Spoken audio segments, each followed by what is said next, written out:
स्थानीय नेताओं की जो बात हो रही थी कि आखिर कब तक सारे चुनाव केवल और केवल नरेंद्र मोदी जी के नाम पर लड़ा जाए।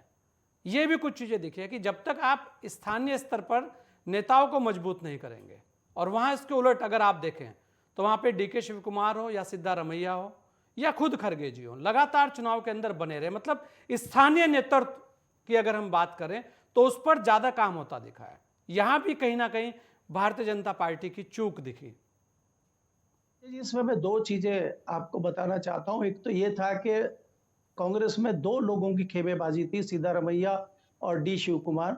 डी शिव कुमार जब जेल में थे, सोनिया गांधी उनसे मिलने गई थी और उन्होंने कहा था कि आपस का जो आपकी लड़ाई है ये हमें नुकसान कर सकती है और हम आपका ध्यान रखेंगे। तो वो उससे सॉफ्ट हुए थे और उन्होंने बहुत मेहनत पिछले 3 साल में वहां की है। इसके अलावा अगर हम कांग्रेस की बात करें, सॉरी बीजेपी की बात करें, तो बीजेपी में लगभग 3 खेमेबाजी थी अभी। एक येदुरप्पा का ग्रुप था, एक मुंबई का ग्रुप था और बीएल संतोष जी जो आरएसएस के हैं उनका भी एक ग्रुप वहां पे काम कर रहा था, और ऊपर से भ्रष्टाचार का मामला। तो लोकल जो उनकी लीडरशिप थी वो तो लगभग स्पॉइल हो गई थी। और लास्ट में 10 दिन पहले जब प्रधानमंत्री को लगा कि सब कुछ ध्वस्त हो गया तो मोर्चा उन्होंने लिया। हालांकि वो भी ध्वस्त हो गए उस मोर्चे पर। उनके पास भी कोई बहुत सारी चीजें वहां कहने को नहीं थी। अब उन्होंने अगर धारा 370 कश्मीर में हटाई है, इतना बहुत बढ़िया मुद्दा किया, तो उन्होंने अपने किसी भाषण में दिया नहीं। उन्होंने केरला स्टोरी की बात करी, उन्होंने बजरंग की बात करी। अब वो बजरंग दल पे प्रतिबंध की बात करते हैं, लेकिन जो बजरंग पूनिया जंतर मंतर पे बैठे हैं, देश की बेटियां जंतर मंतर बैठी है, एक बार भी उन्होंने जिक्र नहीं किया। तो ये तमाम मुद्दे थे जो भारतीय जनता पार्टी के लिए नुकसानदायक सिद्ध हुए हैं। जी, रविंद्र प्रताप जी, आखिर क्या हुआ कि इस बार भी उत्तर प्रदेश के अंदर सपा की साइकिल पिछड़ गई? पिछड़े ही नहीं है हम, पिछड़े बल्कि पिछली बार हमारी 128 सीटें थी अध्यक्षों की, अब की घट के 118 हो गई। इसका कारण तुरंत तो नहीं है, हाँ, निकाला जा सकता है, लेकिन निकालना पड़ेगा। तो आपके माध्यम से पहले तो कांग्रेस को बधाई देते हैं, भारतीय जनता पार्टी को बधाई देते हैं जीत के लिए। हम पिछली बार की अपेक्षा इस बार भी 10 सीट लूज किए हैं। रविंद्र तो प्रताप जी, इसका आपको नहीं लगता कि लगातार ये कहा जा रहा था कि जो समाजवादी है, जो सेकंड लीडरशिप की बात हो रही है, जिस लीडरशिप को लेकर अभी केपी मलिक साहब से भी बात चल रही थी, उसका एक अभाव सपा में भी दिख रहा है। वहां भी एक ही के कंधे पर सारी जिम्मेदारी रहे और सब जगह वो ही जाए।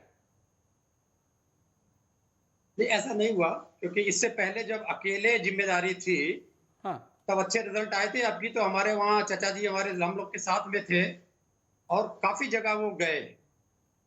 और अब की मैं पहले इसलिए बताता हूँ, मैं हम लोगों ने अक्टूबर से तैयारी शुरू कर लिया था, हाँ, क्योंकि निकाय होने थे नवंबर में और तैयारी बहुत अच्छी थी।